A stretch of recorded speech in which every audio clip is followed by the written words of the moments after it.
గుజరాత్లో కాంగ్రెస్ పార్టీ బలోపేతానికి చర్యలు చేపట్టింది ఏఐసీసీ. డీలిమిటేషన్ ప్రక్రియపై 7 రాష్ట్రాల సీఎంలో మాజీ సీఎంలకు లేఖ రాశారు. తమిళనాడు ముఖ్యమంత్రి ఎంకే స్టాలిన్ చెన్నైలో మార్చి 22న జరిగే జేఏసీ సమావేశానికి హాజరు కావాలని ఆహ్వానించారు.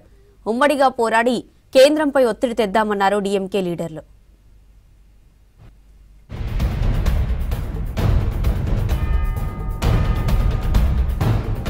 దేశవ్యాప్తంగా కాంగ్రెస్ పార్టీ బలోపేతంపై దృష్టి పెట్టింది ఏఐసీసీ.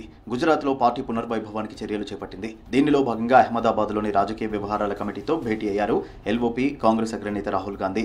మాజీ పీసీసీ చీఫ్లతో పాటు పార్టీ సీనియర్ లీడర్లను కలిశారు. గుజరాత్లో కాంగ్రెస్ బలోపేతం, బీజేపీ సర్కార్ ప్రజా వ్యతిరేక విధానాలను ప్రజల్లోకి తీసుకెళ్లేలా దిశానిర్దేశం చేశారు. క్షేత్రస్థాయిలో పార్టీ పటిష్టతపై పీసీసీ చీఫ్లతో చర్చించారు Rahul. We have a massive reorganization plan. How to reorganize the party in such a level. So Rahul Gandhi today morning onwards, he didn't speaking, only he is intervening little bit. But पूरा समय workers के लिए दिया. He is given entire time to the people. Tomorrow common workers meeting है.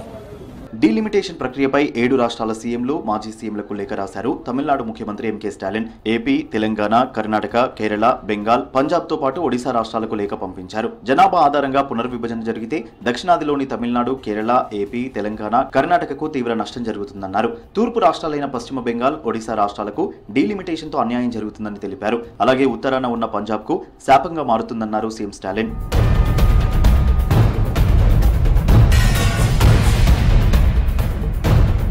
Delimitation ప్రక్రియపై అందరం కలిసి కేంద్రంపై ఒత్తిడి తీసుకురావాలన్నారు సీఎం స్టాలిన్. డీలిమిటేషన్పై జాయింట్ యాక్షన్ కమిటీ ఏర్పాటుకు సహకరించాలని కోరారు. జేఏసీలో కలిసి పనిచేయడానికి ప్రతి రాష్ట్రంలోని పార్టీలో ఒక సీనియర్ ప్రతినిధిని నామినేట్ చేయాలని తెలిపారు. ఇది కేవలం ప్రారంభం మాత్రమేనని, సమిష్టిగా ఓ మార్గాన్ని ఎంచుకోవాల్సిన అవసరం ఉందన్నారు. చెన్నైలో మార్చి 22న జరిగే జేఏసీ ప్రారంభ సమావేశానికి అంతా హాజరు కావాలన్నారు సీఎం స్టాలిన్.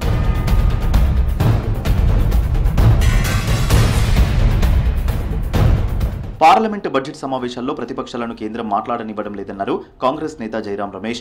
సెకండ్ బడ్జెట్ సెషన్లో వక్ఫ్ సవరణ బిల్లు, కొత్త ఐటీ చట్టం సహా ముఖ్యమైన సమస్యలపై మోదీ సర్కారును నిలదీస్తామన్నారు. ఎన్డీఏ సర్కార్ విదేశాంగ విధానం అట్టర్ ఫ్లాప్ అయిందని విమర్శించారు. యుఎస్ భారీగా ట్యాక్స్ వేయడానికి సిద్ధమైన కేంద్రం దగ్గర ఎలాంటి సమాధానం లేదన్నారు. చైనా, బంగ్లా సమస్యల పరిష్కారానికి ఎలాంటి ప్రణాళిక లేదన్నారు. దేశంలో పెరుగుతున్న ద్రవ్యోల్బణం, నిరుద్యోగంపై ప్రధాని మౌనంగా ఉండడం సరికాదన్నారు Jairam Ramesh. But who are not in the majority should have their say. I mean, right now we are saying that we are not even having our say, you know. I mean, it's unfortunate, and I hope that, you know, we will be given full opportunity for expression, and, you know, sure, MPs will be agitated. You know, no state should be penalized for its success in family planning. I mean, Kerala, Tamil Nadu, so South India, and then of course other states followed. So, you know, we should not, no state should be penalized. Bihar CM Nitish Kumar కు ప్రజా సమస్యలు పట్టడం లేదన్నారు RJD నేత Tejaswi Yadav. పాట్నాలో BPSC అభ్యర్థులతో పాటు వివిధ సంఘాలు సంయుక్తంగా నిర్వహించిన నిరసన కార్యక్రమంలో పాల్గొన్నారు. అసెంబ్లీ సమావేశాల్లో ప్రజా సమస్యలపై ప్రభుత్వాన్ని నిలదీస్తామని చెప్పారు. సీఎం నితీష్ దగ్గర ఎన్ని శాఖలున్నాయో కూడా నితీష్ కు తెలియదన్నారు తేజస్వి యాదవ్.